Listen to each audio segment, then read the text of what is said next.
Assalamualaikum warahmatullahi wabarakatuh. Kembali lagi di channel Cinta Tanpa Izin yang selalu membawakan cerita horor yang sangat mencekam dan membuat semua ketakutan. Dan hari ini kita akan mendengarkan sebuah cerita horor tentang seorang pemuda bernama Akbar yang hidup di zaman modern yang tidak percaya hal-hal mistis dan tahayul.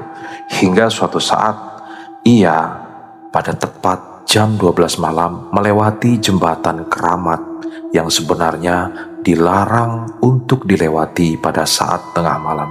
Tapi si Akbar tetap nekat dan ngotot hingga terjadi sesuatu yang bisa merubah hidupnya selamanya. Penasaran dengan kisah cerita horor tentang pemuda bernama Akbar? Oke guys, tanpa basa-basi kita langsung ke ceritanya. Suara angin yang menguap lembut melalui dedaunan pohon jati dan waru yang rindang di sepanjang tepi sungai seolah menyanyi lagu lama yang tidak jelas maknanya. Nada nyaring kadang pelan. Seolah ada seseorang yang berusaha menyampaikan pesan tapi tak bisa menemukan kata yang tepat. Akbar berdiri dengan kaki sedikit menggoyangkan di ujung jembatan tua desa Pendem, sorot matanya tertuju pada layar ponsel yang menerangi wajahnya dengan cahaya biru kusam. Angka digital menunjukkan jam 23:57 tepat di tengah layar. Pakaiannya sederhana, kemeja polos warna biru tua yang sedikit mengeras di bagian leher karena panas siang hari, dipadukan dengan kain sarung ijo tua yang terlihat cukup tebal, tapi tetap saja udara malam yang menusuk tidak bisa dihalangi sama sekali.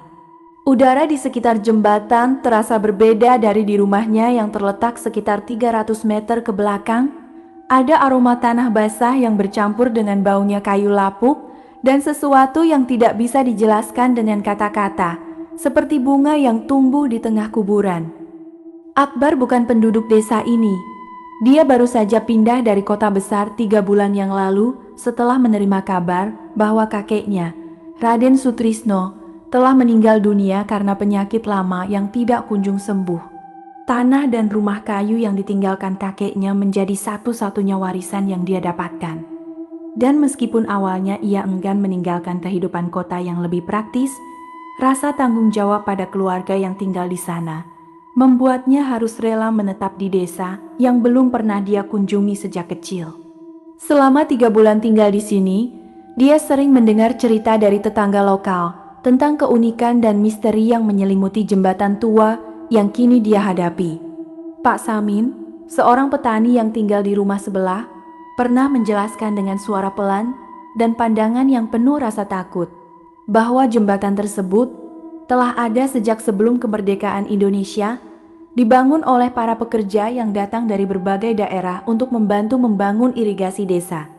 Menurut cerita yang beredar di desa, tidak ada satupun orang yang berani melintasinya setelah jam 11 malam.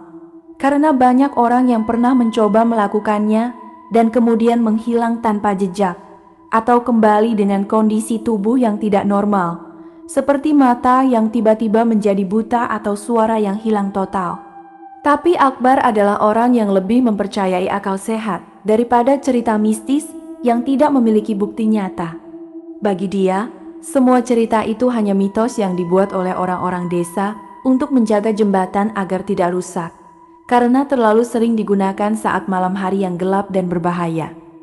Cuma jembatan kayu tua doang, apa ada yang takut? Ucapnya dengan nada yang mencoba terdengar percaya diri, meskipun hatinya sedikit berdebar ketika suara itu bergema di antara rimbunan pohon yang gelap.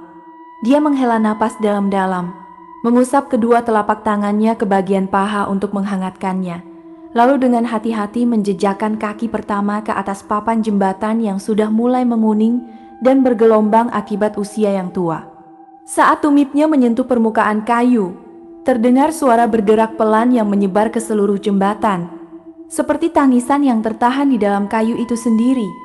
Langkah kakinya yang kedua membuat suara yang lebih keras, dan kali ini dia bisa merasakan getaran yang menyebar dari bawah kaki hingga ke seluruh tubuhnya. Udara menjadi semakin dingin, dan kabut tipis mulai muncul dari permukaan sungai yang mengalir tenang di bawah jembatan. Air sungai yang biasanya jernih dan bening kini terlihat gelap seperti malam, seolah ada sesuatu yang menyembunyikan diri di dalamnya. Akbar melanjutkan langkahnya dengan lebih hati-hati.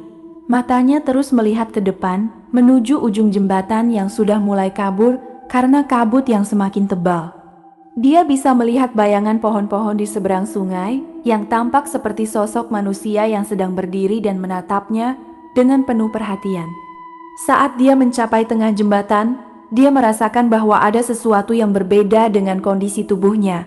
Tangan dan kakinya mulai terasa mati rasa, dan napasnya menjadi semakin pendek walau dia tidak melakukan aktivitas yang berat. Dia berhenti sejenak, mencoba menggerakkan jari-jari tangannya yang sudah mulai membeku. Dan ketika dia melihat ke bawah ke permukaan sungai, dia terkejut menemukan bahwa bayangannya yang tercermin di dalam air tidak sesuai dengan bentuk tubuhnya yang sebenarnya. Bayangan itu terlihat lebih kecil, seperti bentuk tubuh anak kecil yang sedang berdiri di atas jembatan dengan pakaian yang tampak lebih jadul dari yang dia kenakan sekarang. Namun sebelum dia bisa berpikir lebih jauh tentang hal itu, suara dering jam dari ponselnya yang terletak di dalam saku kemeja membuatnya terkejut kaget. Dia cepat-cepat mengeluarkan ponsel, dan pada saat yang sama jarum jam digital tepat menunjukkan angka 00,0, tengah malam tepat pada waktunya. Pada saat yang bersamaan dengan bunyi dering jam itu, sebuah kilatan cahaya putih redup tiba-tiba menyambar dari bawah bagian tengah jembatan, menerangi seluruh permukaan sungai dengan cahaya yang sangat terang, namun tidak menghasilkan panas sedikit pun. Cahaya itu menyebar dengan cepat ke seluruh jembatan, membungkus tubuh Akbar hingga dia tidak bisa melihat apa-apa selain warna putih yang menyilaukan. Akbar terkejut dan ingin mundur ke belakang, mencoba menarik tubuhnya ke arah awal. Tiba-tiba dia sampai di sana, tapi seolah ada kekuatan tak terlihat yang menjepit kedua kakinya ke atas papan kayu. Tubuhnya tidak bisa digerakkan sama sekali, bahkan sedikit pun. Dia mencoba berteriak untuk memanggil bantuan, tapi suara yang keluar dari mulutnya hanya terdengar seperti bisikan yang lemah dan tidak jelas. Suara gemuruh yang semakin kuat mulai terdengar dari bawah jembatan, seperti ombak besar yang menghantam dinding pantai dengan kekuatan luar biasa. Padahal sungai di desa ini dikenal sebagai sungai yang tenang dan tidak pernah mengalami gelombang besar. Getaran dari suara gemuruh itu membuat seluruh jembatan bergoyang dengan kuat, dan papan kayu yang sudah tua mulai mengeluarkan suara keripik seolah akan segera roboh. Pandangan Akbar mulai menjadi kabur, seperti melihat dunia melalui kain lap yang basah dan keruh. Suara di sekitarnya mulai tercampur aduk, suara gemuruh sungai, suara angin yang semakin kencang, dan suara lain yang lebih samar tapi jelas terdengar seperti suara merintih dari banyak orang sekaligus. Dia merasa kepalanya mulai berputar dengan cepat, dan rasa ingin muntah muncul dari dalam perutnya. Kakinya yang sudah mati rasa mulai terasa seperti tidak lagi menjadi bagian dari tubuhnya, dan dia merasakan bahwa dirinya sedang melayang di udara, menjauh dari tubuhnya yang masih terpaku di atas jembatan. Setelah beberapa saat yang terasa sangat lama, rasa pusing itu perlahan menghilang, dan pandangannya mulai kembali jelas. Ketika dia bisa melihat sekelilingnya dengan benar, wajahnya menunjukkan ekspresi keterkejutan yang luar biasa. Segala sesuatu di sekitarnya telah berubah total. Rumah-rumah yang tadinya terlihat sebagai bangunan modern dengan genteng seng dan tembok semen kini berubah menjadi rumah kayu dengan atap genteng tanah liat yang berwarna kecoklatan kusam. Jalanan yang biasanya terbuat dari aspal mulus kini menjadi jalan tanah yang berlubuk-lubuk dan penuh dengan genangan air akibat hujan yang baru saja turun. Orang-orang yang sedang lewat di jalan atau duduk di depan rumah mereka mengenakan pakaian yang tampak sangat jadul. Pria-pria mengenakan baju batik dengan corak klasik yang tidak pernah dia lihat di toko-toko modern. Sementara wanita-wanita mengenakan kain batik dengan selendang yang melingkari bahu dan pinggang mereka. Beberapa anak-anak sedang bermain dengan batu kecil dan tali di depan rumah besar yang tampak menjadi pusat kegiatan desa. Dan salah satu anak itu bahkan mengenakan celana panjang kain yang sudah mulai lusuh di bagian ujungnya. Udara di sekitarnya terasa lebih lembab dari biasanya, dan ada aroma bunga melati dan kemangi yang kuat yang menyebar dari kebun-kebun di belakang rumah-rumah itu. Akbar merasa sangat bingung dan tidak bisa memahami apa yang sedang terjadi. Dia mencoba berjalan ke arah salah satu orang yang sedang duduk di depan rumah untuk bertanya, dan ketika dia melewati rumah besar yang menjadi pusat desa itu, dia melihat sebuah papan nama kayu yang terpasang di depan pintu masuk dengan huruf yang sudah mulai memudar, namun masih bisa dibaca dengan jelas. Desa PND, tahun 1998, tahun kelahirannya. Akbar merasa dadanya terasa sangat sesak, dan dia tidak bisa menghindari rasa takut yang mulai menyebar ke seluruh tubuhnya. Dia mencoba menggerakkan tubuhnya lagi, dan kali ini tidak ada kekuatan yang menghalanginya. Dia bisa berjalan dengan bebas seperti biasanya. Dia bergegas ke arah sebuah toko kecil yang terletak tidak jauh dari rumah besar itu, dan di depan toko tersebut terdapat sebuah cermin kayu yang sudah lapuk dan berkarat di bagian bingkainya. Ketika dia berdiri di depan cermin dan melihat pantulan dirinya, tangannya secara tidak sengaja menggenggam bahunya dengan kuat hingga membuatnya merasa sakit. Wajah yang terlihat di dalam cermin bukanlah wajahnya yang sekarang, melainkan wajahnya ketika dia masih bayi yang sedang tertidur dengan tenang di dalam gendongan yang terbuat dari kain batik merah tua. Dia bisa melihat sosok seorang wanita dengan wajah lembut dan mata yang penuh kasih sayang sedang memegang gendongan itu dengan hati-hati. Wanita itu adalah ibunya, Siti Nurhaliza, yang dia kenal dari foto-foto lama yang disimpan di album keluarga. Tapi kali ini dia melihatnya dengan jelas dan nyata, seperti mereka berada di waktu dan tempat yang sama. Di belakang ibunya, dia bisa melihat seorang pria muda dengan rambut ikal dan wajah yang kuat, sedang berdiri dengan tangan terlipat di depan dadanya. Pria itu adalah ayahnya, Bambang Sudrajat, yang sudah meninggal ketika dia masih kecil karena sakit paru-paru. Akbar ingin berbicara, ingin memanggil nama mereka dengan suara keras. Tapi ketika dia membuka mulutnya untuk berbicara, yang keluar bukanlah suara manusia dewasa, melainkan suara tangisan bayi yang lembut dan merdu yang mengisi udara di sekitar toko kecil itu. Akbar merasa seperti sedang terbang di atas awan yang lembut dan melayang-layang tanpa arah, tapi sekaligus bisa melihat semua yang terjadi di sekitarnya dengan kejelasan yang luar biasa, seolah dia adalah seorang pengamat yang tak terlihat, bisa memasuki setiap sudut tempat tanpa dikenali oleh siapapun. Suara tangisan bayinya yang tadi masih terdengar kini hilang, digantikan oleh kesunyian yang penuh makna, dan dia hanya bisa mengikuti gerakan ibunya, Siti Nurhaliza, yang dengan hati-hati memegang gendongan di mana dia sedang tidur. Ibunya mengenakan kain batik coklat tua dengan corak bunga melati yang terlihat agak kusam karena sering dipakai, dan rambutnya yang panjang ditusuk dengan tusuk sate dari kayu jati yang dihias dengan bunga kemangi yang masih segar. Langkah kaki ibunya lembut dan hati-hati, menghindari lubuk-lubuk di jalan tanah yang masih basah, sambil sesekali menoleh ke belakang seolah merasa bahwa ada yang mengawasinya. "Yuk nak, kita ke pasar beli sayuran dan nasi untuk makan siang," ucap ibunya dengan suara lembut yang seperti lagu yang menenangkan, meskipun di dalam matanya terlihat cahaya kekhawatiran yang tersembunyi. Dia berjalan melewati rumah-rumah kayu yang berdampingan rapat, di mana beberapa nenek-nenek sedang duduk di teras rumah menyusun anyaman dari daun pandan, dan anak-anak kecil sedang bermain lari-lari dengan teriakan senang. Udara di jalan raya terasa penuh dengan kehangatan dan kehangatan warga desa. Tapi bagi Akbar, ada rasa tidak nyaman yang terus mengganggunya, seolah ada sesuatu yang salah dengan semua ini, sesuatu yang akan segera terjadi dan merusak ketenangan yang ada. Setelah berjalan selama sekitar 10 menit, mereka tiba di pasar desa yang terletak di tengah desa, tepat di depan masjid tua yang memiliki atap kubah dari genteng tanah liat. Pasar ini tidak besar, hanya berupa deretan gendong yang dipijak oleh pedagang-pedagang yang menjual berbagai barang, sayuran segar dari kebun mereka, ikan segar dari sungai, nasi hangat yang dibungkus dengan daun pisang, dan kue tradisional yang terbuat dari tepung beras. Suara teriakan pedagang dan percakapan warga membentuk bunyi yang ramai dan meriah.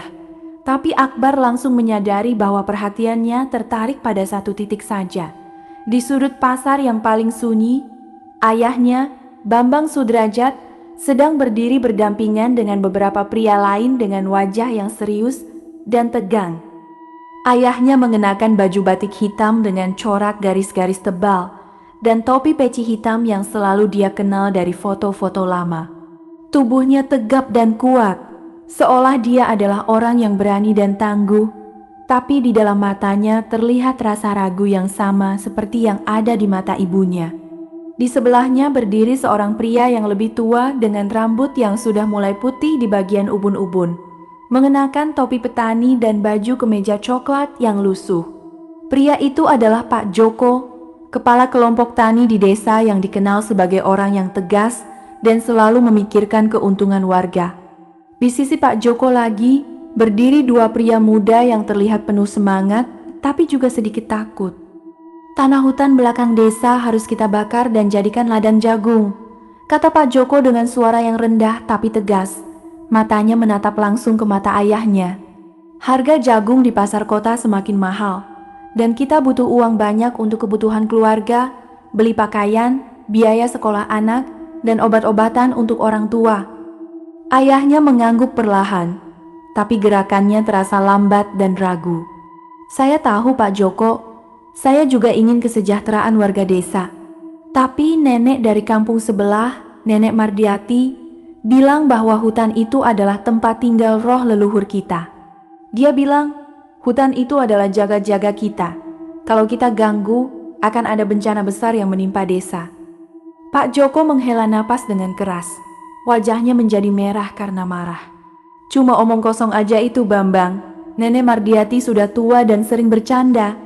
Kita butuh makan, bukan cerita dongeng yang tidak pernah terbukti. Kalau kita tidak lakukan apa-apa, keluarga kita akan kelaparan nanti." Jawabnya dengan nada tinggi, membuat beberapa warga yang lewat berhenti sejenak untuk melihat mereka.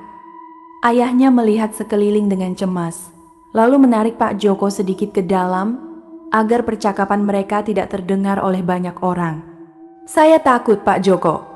Semalam saya mimpi melihat roh-roh leluhur datang ke rumah saya. Mereka berdiri di depan pintu dan menatap saya dengan mata yang kosong. Mereka bilang, 'Jangan ganggu tempat kita tinggal. Kalau tidak, kamu akan menanggung akibatnya.' Mimpi itu cuma karena kamu terlalu capek bekerja, Bambang. Jangan terlalu percaya pada mimpi-mimpi yang tidak masuk akal," kata Pak Joko dengan nada yang lebih lembut, tapi masih tetap tegas. "Kita akan melakukannya minggu depan, pada hari Senin yang baik. Semua anggota kelompok tani akan membantu. Kamu hanya perlu ikut dan tidak mengganggu rencana kita." Akbar merasa dadanya menjadi sangat sesak dan nafasnya menjadi semakin pendek. Dia tahu dengan jelas bahwa tahun 1998, Desa Pendem memang mengalami kebakaran hutan yang luar biasa besar. Kebakaran yang tidak bisa dihentikan selama seminggu dan menghancurkan seluruh hutan yang luas di belakang desa. Beberapa bulan kemudian, hujan deras yang turun selama 3 hari berturut-turut menyebabkan banjir bandang yang menyapu sebagian besar desa, membanjiri rumah-rumah, merendam ladang-ladang, dan menyebabkan banyak orang hilang atau meninggal. Dia ingat bahwa ibunya pernah menceritakan tentang kejadian itu ketika dia masih kecil. Dia bilang bahwa banjir itu tidak seperti banjir biasanya. Airnya berwarna hitam seperti lumpur dan berbau busuk seperti mayat yang sudah membusuk. Tanpa sadar, Akbar mulai bergerak mengikuti ayahnya dan Pak Joko yang mulai berjalan meninggalkan pasar. Tapi dia tetap tidak bisa menyentuh atau berbicara dengan mereka. Dia melihat mereka berjalan menuju arah hutan di belakang desa, melewati jalan tanah yang sempit dan dipenuhi dengan semak-semak.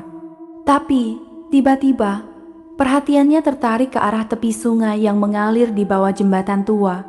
Di sana, kakeknya, Raden Sutrisno, sedang berdiri sendirian dengan tubuh membungkuk dan wajah yang penuh kesedihan.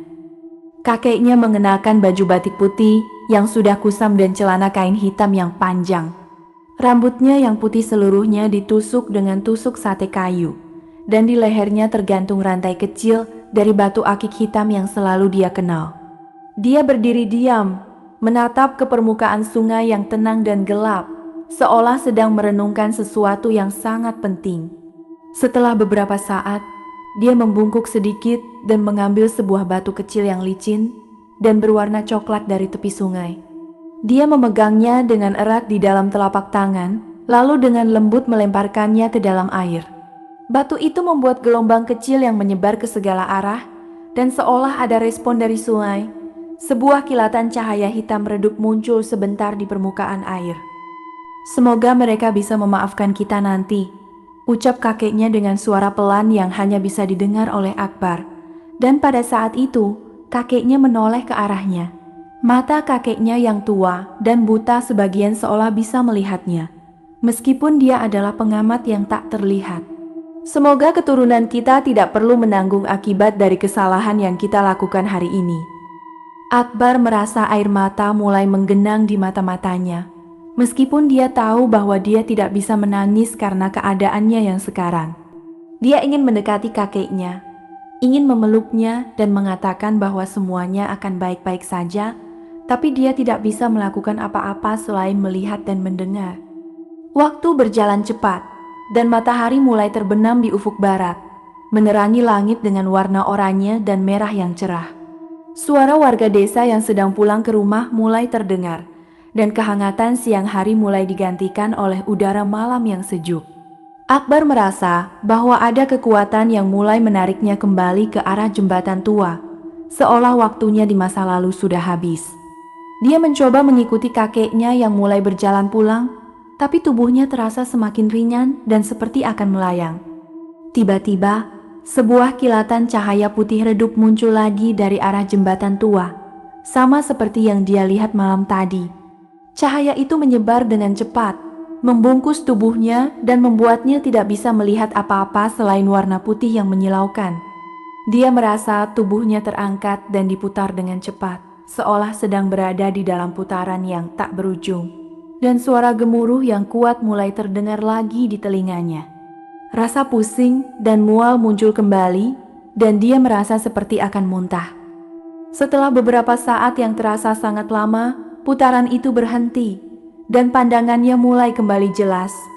Ketika dia bisa melihat sekelilingnya, dia menemukan dirinya lagi berdiri di atas jembatan tua yang tua dan kusam. Kabut yang tipis masih melingkari jembatan, dan permukaan sungai di bawahnya masih terlihat gelap dan misterius. Dia cepat-cepat mengeluarkan ponsel dari saku kemeja, dan layarnya menunjukkan jam 1:30 pagi.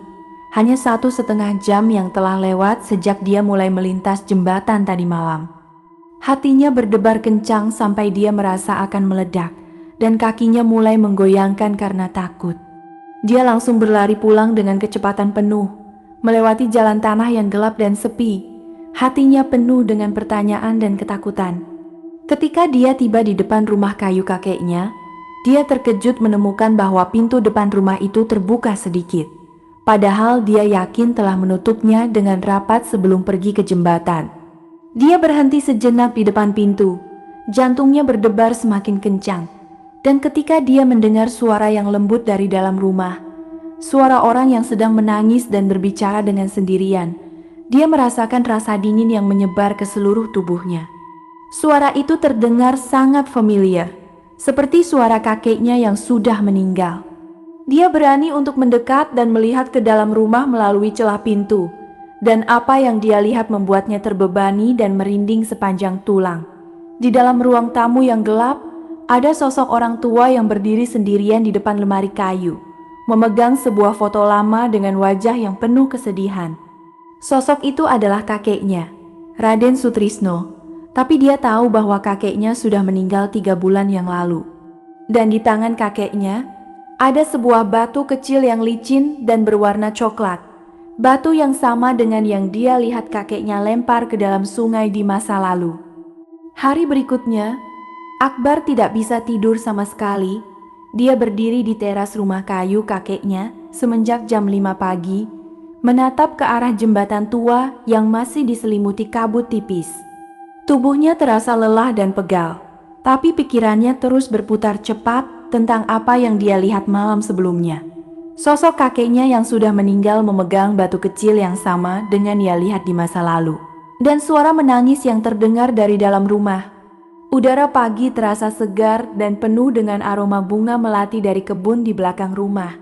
Tapi bagi dia, semuanya terasa suram dan penuh misteri yang belum terpecahkan.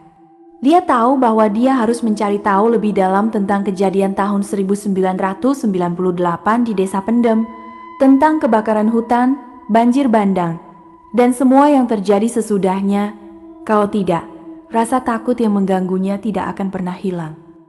Setelah mandi dan makan bubur nasi yang dibuatnya sendiri, Akbar mengenakan kemeja polos warna abu-abu dan celana panjang kain hitam, lalu berjalan menuju kantor desa yang terletak sekitar setengah kilometer dari rumahnya.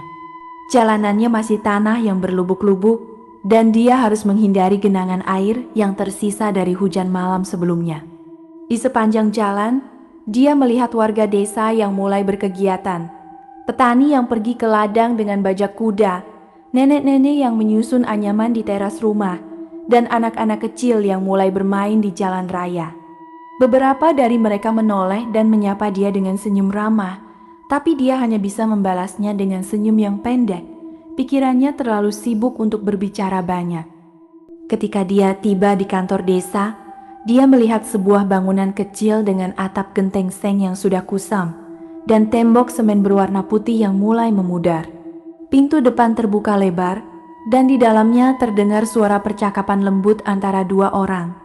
Akbar masuk dengan hati-hati dan di dalam ruang kerja yang sederhana, dia melihat seorang pria tua dengan rambut yang sudah putih seluruhnya dan wajah yang penuh kerutan sedang duduk di depan meja kayu yang penuh dengan berkas dan buku.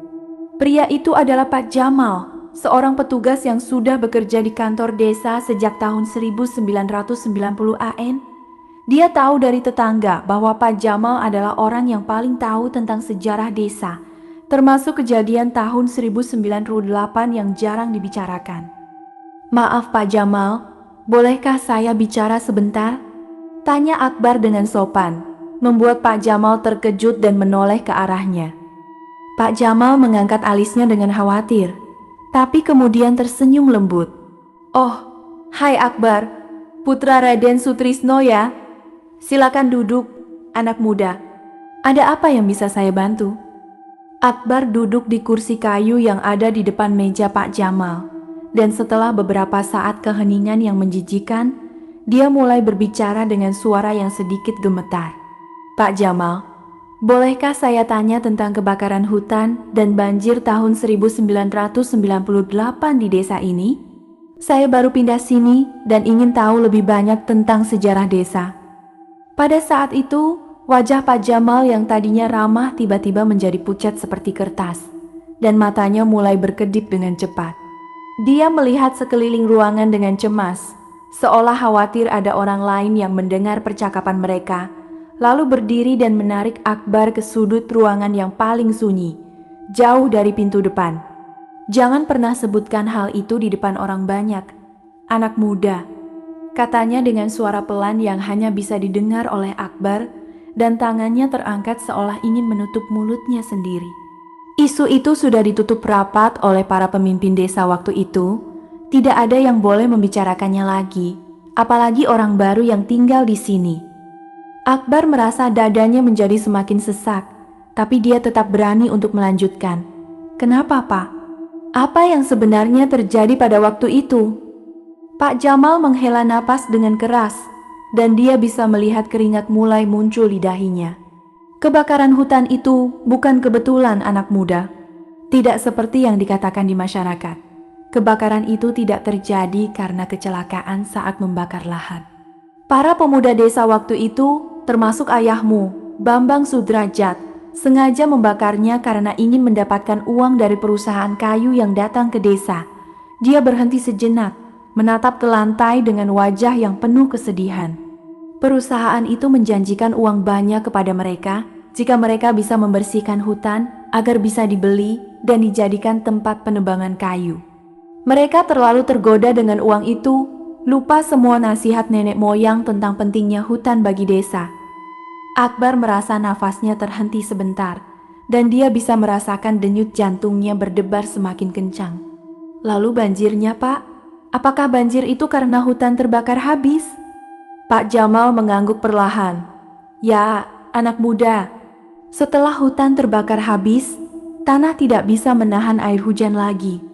Beberapa bulan kemudian, hujan deras turun selama 3 hari berturut-turut, dan air sungai meluap, menyebabkan banjir bandang yang menyapu sebagian besar desa.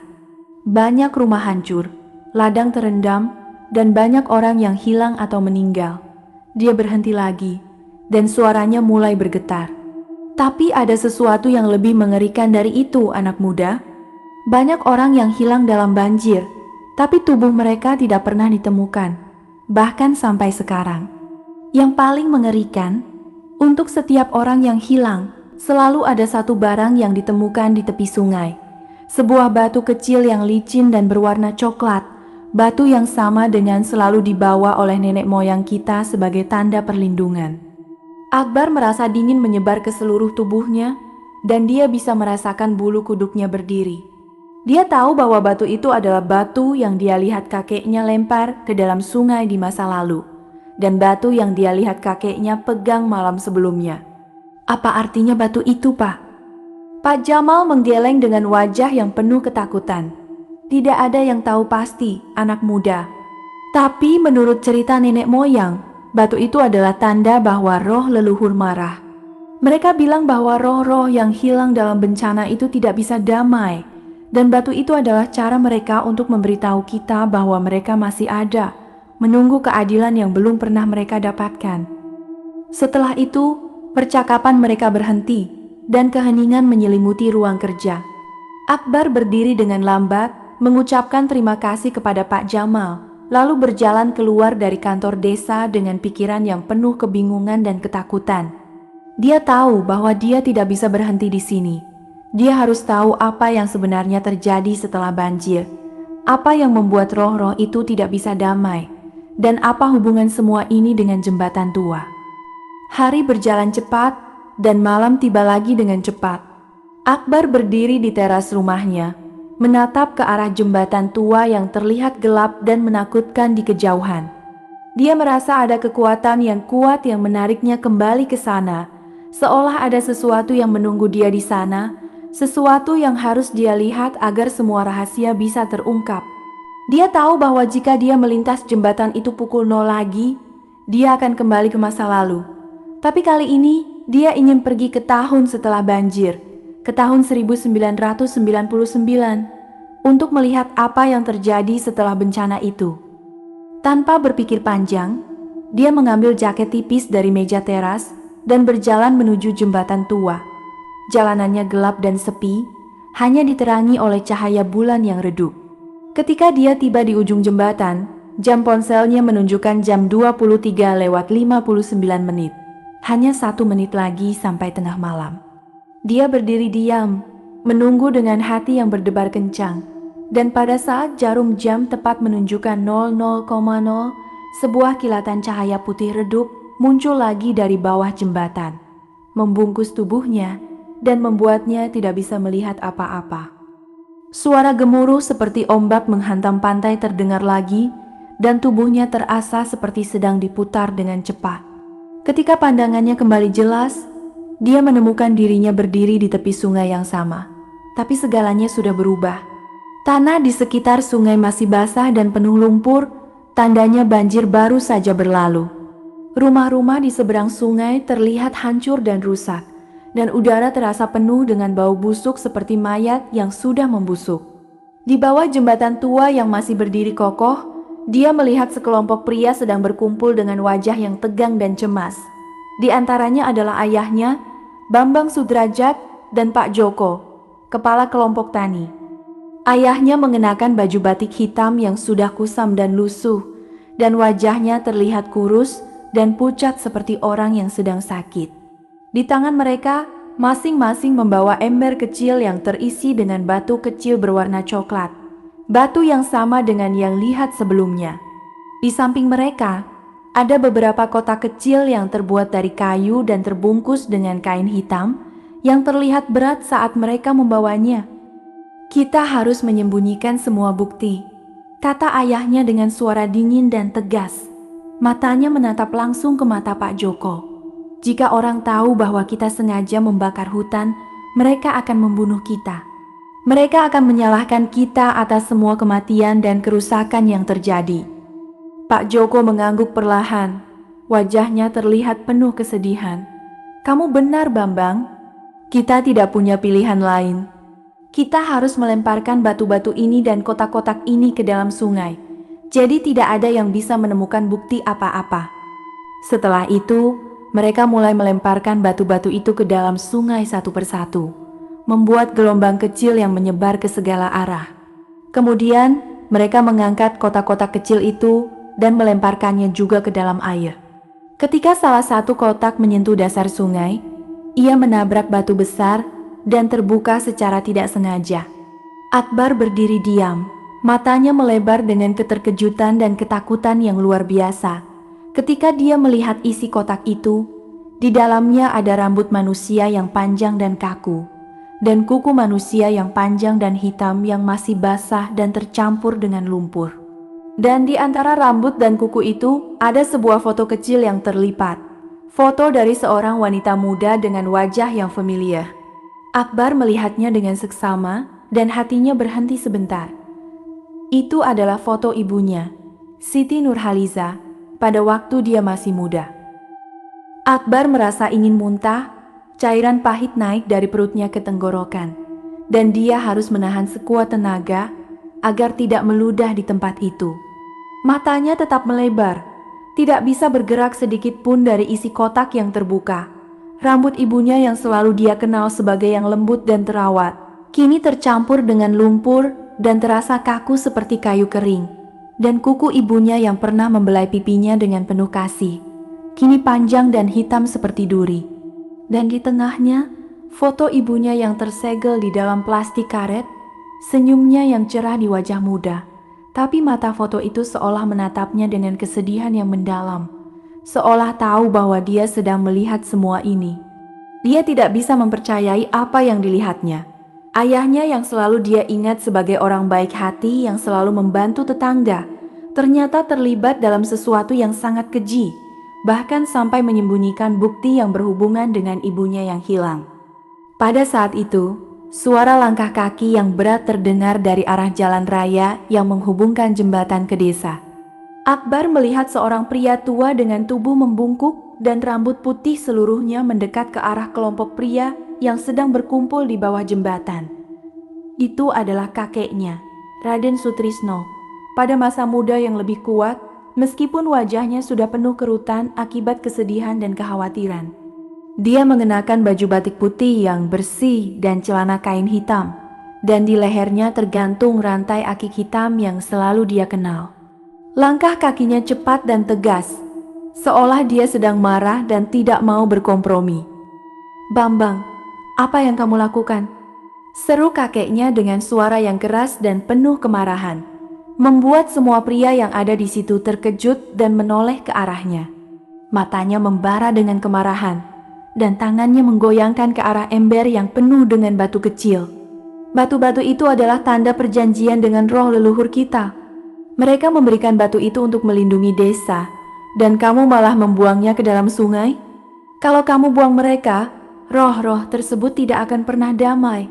Mereka akan mencari balas dendam dari kita semua. Ayahnya menoleh ke arah kakeknya, dan Akbar melihat mata ayahnya merah karena menangis. Air mata mengalir deras di wajahnya yang kurus dan pucat. "Sudah terlambat, Ayah. Kita sudah melakukan kesalahan besar. Kita membakar hutan. Kita menyebabkan banjir, dan banyak orang hilang karena kita." Jawabnya dengan suara yang bergetar, tangannya menggenggam erat kain baju yang dia kenakan. "Sekarang kita harus melindungi diri kita sendiri. Jika orang tahu apa yang kita lakukan, mereka akan membunuh kita dan keluarga kita." Kakeknya menggeleng dengan wajah yang penuh kesedihan, dan air mata juga mulai menggenang di matanya yang tua. "Kamu tidak mengerti, Bambang. Roh-roh itu bukan ingin membunuhmu. Mereka hanya ingin kamu mengakui kesalahanmu dan memperbaiki apa yang sudah rusak. Mereka ingin kamu meminta maaf dan berjanji tidak akan mengulangi kesalahan itu lagi. Dia berjalan sedikit mendekat. Tangannya terulur seolah ingin menyentuh bahu ayahnya. Jika kamu tidak mau mengakui kesalahanmu, mereka tidak akan menyerangmu langsung. Mereka akan mencari keturunanmu untuk menuntut balas, bahkan sampai beberapa generasi ke depan. Pada saat kata-kata itu keluar dari mulut kakeknya, udara di sekitar mereka tiba-tiba menjadi dingin sekali, bahkan lebih dingin dari malam sebelumnya. Angin mulai bertiup dengan kencang, menyebarkan dedaunan kering dan lumpur ke segala arah. Di bawah jembatan, permukaan sungai yang tadinya tenang dan gelap mulai bergolak dengan kuat. Airnya berputar membentuk pusaran yang semakin besar. Kemudian, sebuah cahaya hijau redup muncul dari dalam pusaran itu, menyala dengan terang, namun tidak menghasilkan panas sedikit pun. Cahaya itu menyebar ke seluruh permukaan sungai, dan seolah ada kekuatan yang menarik, lebih banyak cahaya hijau muncul dari berbagai arah, menerangi seluruh area di bawah jembatan dengan warna yang menakutkan. Suara merintih mulai terdengar dari dalam air. Suara yang lembut tapi penuh kesedihan, seperti suara banyak orang yang sedang menangis sekaligus. Suara itu semakin kuat, hingga membungkus seluruh area dan membuat telinga semua orang yang ada di situ terasa bunyi dan sakit. Pak Joko dan pria-pria lain yang ada di situ mulai menangis ketakutan. Mereka berusaha berlari ke arah jalan raya, tapi kaki mereka terasa terjepit di lumpur dan tidak bisa bergerak cepat. Ayahnya berdiri diam di tempatnya, matanya menatap ke permukaan sungai yang bergolak, seolah sudah menyerah pada takdirnya. Akbar mencoba untuk mendekati ayahnya, ingin membantu dia keluar dari situasi yang berbahaya, tapi tubuhnya masih tidak bisa digerakkan, seolah dia tetap terjebak sebagai pengamat yang tak terlihat, hanya bisa melihat dan mendengar tanpa bisa melakukan apa-apa. Dia melihat dengan mata kepala ketika sepasang tangan tak terlihat muncul dari dalam air, tangan-tangan yang berwarna keputihan dan licin, dengan kuku yang panjang dan hitam. Tangan-tangan itu meraih ke atas, menangkap kaki ayahnya dengan kuat dan menariknya perlahan ke arah air. Ayahnya mencoba untuk berteriak, tapi suara yang keluar dari mulutnya hanya terdengar seperti bisikan yang lemah. Dia mencoba untuk menarik kakinya kembali, tapi kekuatan tangan-tangan itu terlalu kuat. Akbar melihat ayahnya tenggelam perlahan ke dalam air, mulutnya terbuka seolah ingin berteriak, tapi air segera memenuhi mulutnya. Selama proses tenggelamnya, ayahnya tetap menatap ke arahnya. Meskipun dia tahu bahwa ayahnya tidak bisa melihatnya, tapi mata ayahnya seolah tahu bahwa dia ada di sana. "Akbar, tolong jangan mengulangi kesalahan ayah," ucap ayahnya dengan suara yang sangat lembut, hanya bisa didengar oleh Akbar, sebelum air menutupi wajahnya sepenuhnya dan dia menghilang di dalam pusaran air yang besar. Pada saat itu, sebuah kilatan cahaya putih redup muncul lagi dari atas jembatan, membungkus tubuh Akbar dan membuatnya tidak bisa melihat apa-apa. Suara gemuruh seperti ombak menghantam pantai terdengar lagi, dan tubuhnya terasa seperti sedang diputar dengan cepat, seolah berada di dalam putaran yang tak berujung. Rasa pusing dan mual muncul kembali, dan dia merasa seperti akan terlepas dari tubuhnya sendiri. Setelah beberapa saat yang terasa sangat lama, putaran itu berhenti, dan pandangannya mulai kembali jelas. Ketika dia bisa melihat sekelilingnya, dia menemukan dirinya lagi berdiri di atas jembatan tua, tapi ada yang sangat berbeda dari sebelumnya. Jembatan yang dulunya terlihat tua, tapi tetap kokoh, sekarang sudah penuh dengan lumut hitam yang tebal di setiap papan kayu, dan ada bekas-bekas tangan yang jelas terlihat di permukaan kayu. Tangan-tangan yang tampak seperti ditancapkan oleh orang yang sedang menangis dan meminta tolong. Papan-papan jembatan juga terlihat lebih rusak dan bergelombang, seolah sudah mengalami usia yang jauh lebih tua. Udara di sekitar jembatan terasa penuh dengan kesedihan dan kemarahan, dan suara merintih yang dia dengar di masa lalu kini terdengar jelas di telinganya setiap saat. Suara yang tidak pernah hilang, bahkan ketika dia menutup telinganya dengan kedua tangan. Akbar berjalan dari jembatan ke rumah kakeknya dengan langkah kaki yang menggoyangkan. Hatinya penuh dengan kesedihan dan ketakutan. Ketika dia tiba di rumah, dia menemukan bahwa pintu depan itu terbuka lagi. Padahal dia yakin telah menutupnya dengan rapat. Dia masuk dengan hati-hati. Jantungnya berdebar kencang. Dan langsung pergi ke kamar tidur kakeknya yang terletak di bagian belakang rumah.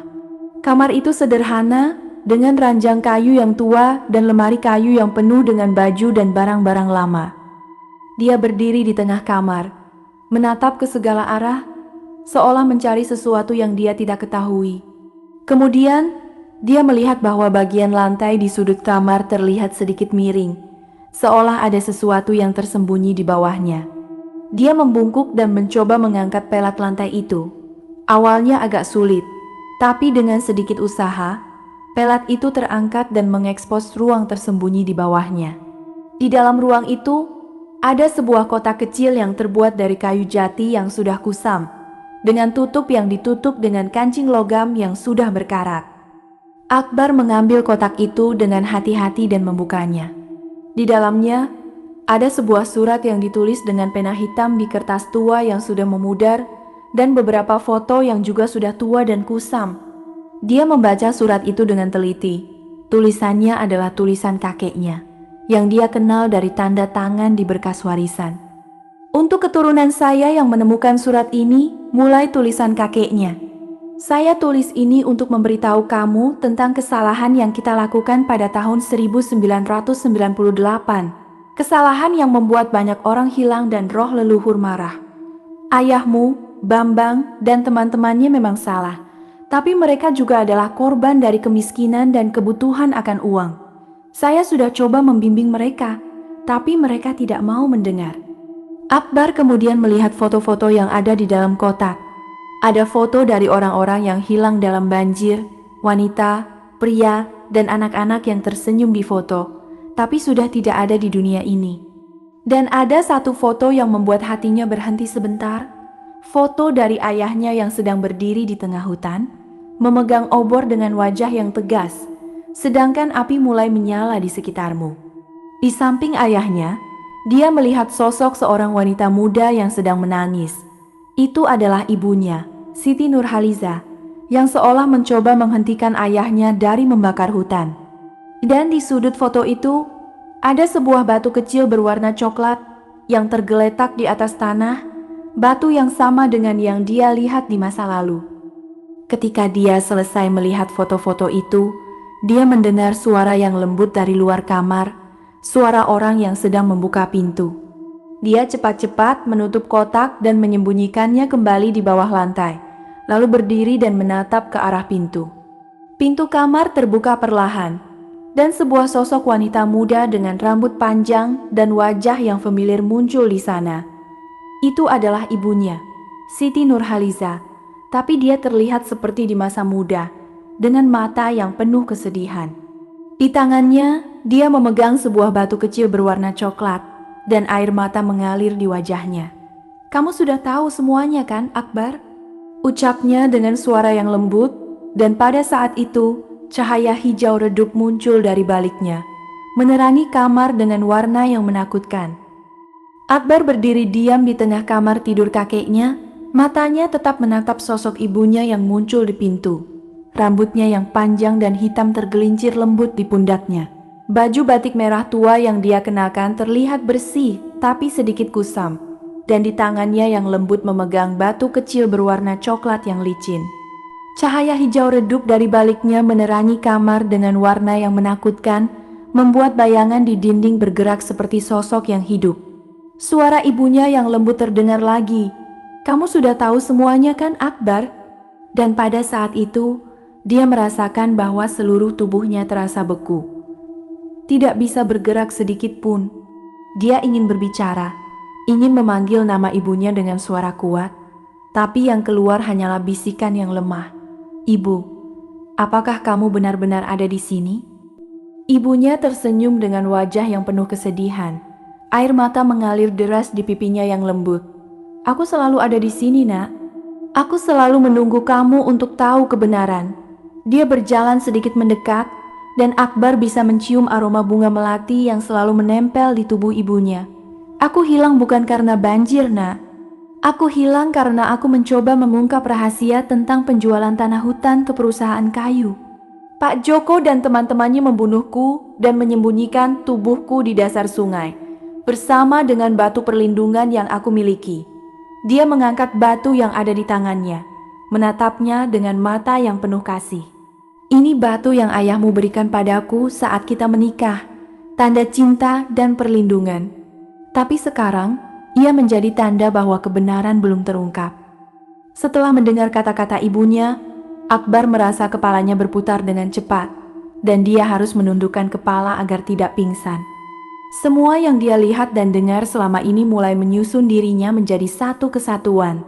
Kebakaran hutan, banjir, kematian ibunya, dan peran ayahnya yang terjebak di tengahnya. Dia ingat surat yang ada di kotak di bawah lantai, dan dia cepat-cepat membuka kotak itu lagi, mengeluarkan surat kakeknya dan membacanya sekali lagi dengan lebih teliti. Untuk keturunan saya yang menemukan surat ini, saya tahu kamu akan kembali ke masa lalu melalui jembatan tua. Semua yang kamu lihat adalah kebenaran. Ayahmu dan teman-temannya memang salah, tapi mereka juga adalah korban dari kesalahpahaman dan kemiskinan. Kalimat pertama itu membuatnya merasa sedikit lega, tapi yang berikutnya membuatnya terkejut. Namun ada satu hal yang belum kamu ketahui. Ketika roh leluhur mencari balas dendam, mereka tidak akan menyerang kamu secara langsung. Mereka akan memilih satu orang dari keturunan kita untuk menjadi penjaga jembatan, dan orang tersebut akan terpaksa tinggal di dekat jembatan selama-lamanya, membantu roh-roh tersebut menemukan keadilan. Saya sudah memilih diri saya untuk menjadi penjaga pertama. Tapi ketika saya meninggal, posisi itu akan jatuh padamu, Akbar. Ketika membaca kalimat itu, Akbar merasa dadanya menjadi sangat sesak. Nafasnya menjadi semakin pendek. Dan satu hal lagi, kamu tidak pernah kembali ke masa lalu sebagai pengamat. Setiap kali kamu melintas jembatan, kamu sebenarnya sedang mengambil alih tubuhmu yang ada di masa itu. Bayi yang kamu lihat tidur di gendongan ibumu, itu kamu yang sebenarnya sedang merasakan semua yang terjadi. Pikirannya menjadi kacau. Semua yang dia rasakan di masa lalu, semua yang dia lihat dari sudut pandang bayi, itu semua adalah pengalaman yang sebenarnya dia lewati. Dia benar-benar ada di sana, di pelukan ibunya, menyaksikan semua kesalahan yang dilakukan keluarganya, dan banjir yang menyapu desa tahun 1998. Itu bukan karena hutan terbakar. Itu karena roh leluhur marah karena kita telah menjual tanah hutan kepada perusahaan kayu dengan harga yang sangat murah dan menyembunyikan uangnya untuk diri sendiri. Ayahmu mencoba untuk mengakui kesalahan, tapi teman-temannya membunuhnya dan menyembunyikan tubuhnya di dasar sungai. Akhirnya, semua rahasia terungkap.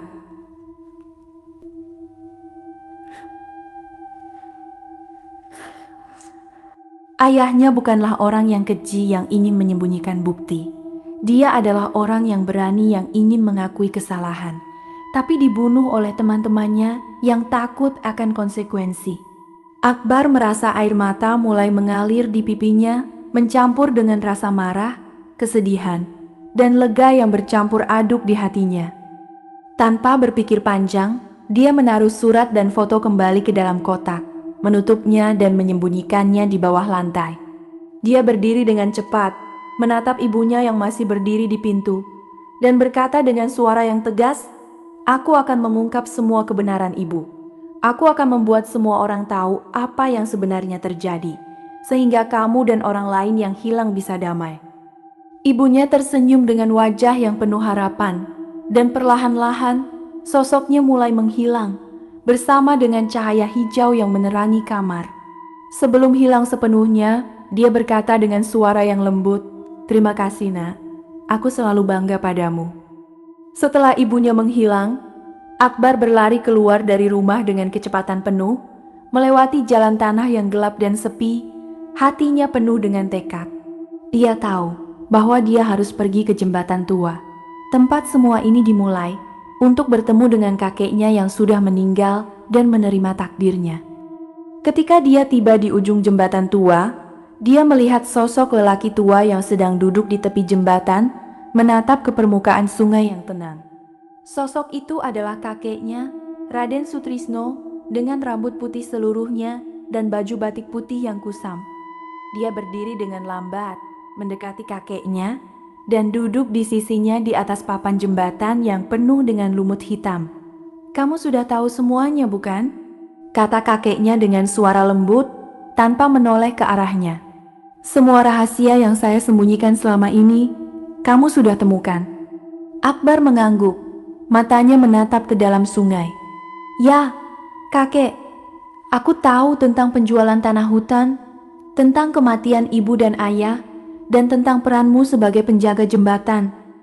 Kakeknya akhirnya menoleh ke arahnya, dan Akbar melihat mata kakeknya yang tua dan buta sebagian, tapi penuh dengan kasih. "Sekarang giliranmu untuk menjaga jembatan ini, Akbar, tapi kamu punya pilihan. Kamu bisa tinggal dan membantu roh-roh menemukan keadilan, atau kamu bisa melarikan diri dan membiarkan roh-roh tersebut mencari balas dendam ke seluruh desa. Pilihan itu ada di tanganmu." Akbar melihat ke dalam sungai, dan di sana dia melihat wajah ayahnya yang sedang menatapnya dengan mata penuh harapan. Ayahnya yang berani ingin mengakui kesalahan, tapi tidak sempat. Lalu dia melihat wajah-wajah orang lain yang hilang dalam banjir, nenek-nenek, pria, wanita, dan anak-anak yang semua menatapnya dengan harapan bahwa kebenaran akan terungkap. Dia memikirkan desa Pendem, warga yang ramah dan baik hati yang tidak tahu apa yang sebenarnya terjadi tahun ke-1998. Dia tidak bisa membiarkan menanggung akibat dari kesalahan yang dilakukan oleh nenek moyang mereka. Tanpa berpikir panjang, Akbar menyentuh bahu kakeknya dengan lembut. "Saya akan menjaga jembatan ini, kakek. Tapi saya tidak akan hanya berdiri diam. Saya akan mengungkap semua kebenaran agar tidak ada orang lain yang mengulangi kesalahan kita. Saya akan membantu roh-roh ini menemukan keadilan yang mereka cari selama ini." Kakeknya tersenyum dengan wajah yang penuh kebahagiaan, dan perlahan-lahan sosoknya mulai menghilang, seperti es yang mencair di sinar matahari. Sebelum hilang sepenuhnya, dia berkata, "Aku bangga padamu, Akbar. Kamu adalah keturunan yang baik." Setelah kakeknya menghilang, matahari mulai terbit di ufuk timur, menerangi langit dengan warna oranye dan merah yang cerah. Cahaya matahari menyinari jembatan tua, membuat lumut hitam di atasnya terlihat sedikit lebih terang. Akbar merasakan tubuhnya menjadi semakin kuat, dan seolah ada kekuatan yang memberinya kemampuan baru. Dia bisa melihat wajah orang-orang yang akan datang ke jembatan di malam hari, wajah orang-orang yang memiliki kesalahan yang perlu diakui, yang membutuhkan bimbingan untuk mengubah jalan hidup mereka. Di kejauhan, sebuah kilatan cahaya putih redup muncul sebentar, lalu menghilang. Akbar tahu bahwa ada orang lain yang akan melintas jembatan ini pukul 0 malam ini. Seseorang yang akan mencari jawaban, seseorang yang akan mengalami apa yang dia alami. Dan dia akan menunggu mereka di sini, untuk memberitahu mereka kebenaran yang sama seperti yang dia dapatkan hari ini. Namun saat dia hendak berdiri dari tepi jembatan, dia merasa kaki kirinya menjadi semakin dingin, seolah terendam di dalam air es. Dia melihat ke bawah, dan matanya melebar dengan keterkejutan. Sebagian kaki kirinya sudah berubah menjadi kayu yang sama dengan jembatan. Warna kecoklatan kusam dengan garis-garis yang mirip dengan papan kayu di bawahnya. Getaran dari jembatan menyebar ke seluruh tubuhnya, dan dia merasa bahwa dirinya mulai menyatu dengan jembatan, menjadi bagian dari struktur yang telah berdiri selama puluhan tahun. Di atas langit, sebuah suara yang tenang dan lembut terdengar, seperti suara nenek moyang yang sedang berbicara. Kebenaran akan selalu muncul, bahkan jika harus menunggu selama puluhan tahun. Suara itu menghilang, dan jembatan tua kembali sunyi. Hanya suara angin yang menguap melalui dedaunan pohon dan aliran sungai yang terdengar. Akbar berdiri diam, sebagian tubuhnya sudah menjadi kayu, menatap ke arah desa yang mulai menyala karena sinar matahari. Dia tahu bahwa dia akan berada di sini selama-lamanya, menjaga jembatan, membantu roh-roh menemukan keadilan, dan menunggu orang selanjutnya yang berani melintasinya tengah malam, orang yang siap mendengar kebenaran yang telah tersembunyi terlalu lama. Dan di dalam sungai yang tenang di bawahnya, Wajah-wajah orang yang hilang mulai muncul sebentar, tersenyum dengan penuh damai, sebelum menghilang kembali ke dalam gelapnya.